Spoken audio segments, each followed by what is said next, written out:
Why isn't my home selling? I'm Shelley Holtz with the Holz Group at Keller Williams. And periodically we get asked this question when we know someone who's on the market and is struggling to sell. Or maybe you know a friend, family member, or coworker who has their property on the market and it's just sitting and not selling. Well, today I'm going to unpack some major clues that could be causing that scenario.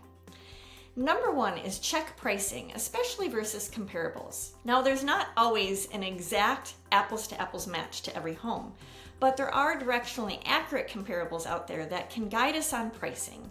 See, past sales and where sellers have successfully sold their home to a buyer give clues on where pricing should be. And making sure you're in the right bracket to target the right buyer is really important. You want to make sure you're working with a full-time real estate professional so they know how to unpack price bracketing and how that influences attracting the right buyer. You see, the average agent only sells 6 homes a year, and last year, the National Association of Realtors shared 60% of real estate agents sold no homes. So it's crucial you're making sure you're partnered with a full-time professional to guide you on pricing. Number 2 is feedback. When someone's on the market, that real estate agent representing them should be asking for showing feedback. And the feedback we get from buyers leaves clues. So make sure to lean into the feedback and listen to what the trends are. We're not going to be the right fit for every buyer, but if there's a trend in feedback that's guiding home sellers to make adjustments or changes, it's really important we pay attention to that and lean into that so you're teed up for success.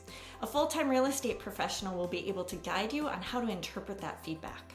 Lastly, number 3 is marketing. Really make sure the marketing message is on point for the lifestyle that your property offers.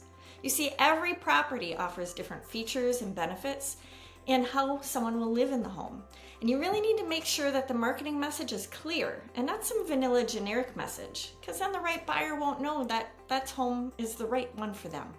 So make sure the message matches the ideal buyer and the target audience you're looking to attract. Those are the top 3 areas we focus on first when we're diagnosing for a property owner why their home isn't selling. Now, if you know someone who's in this situation, we'd be honored to give a complimentary, no obligation second opinion. Just reach out and/or pass along this video to them. We look forward to hearing from you.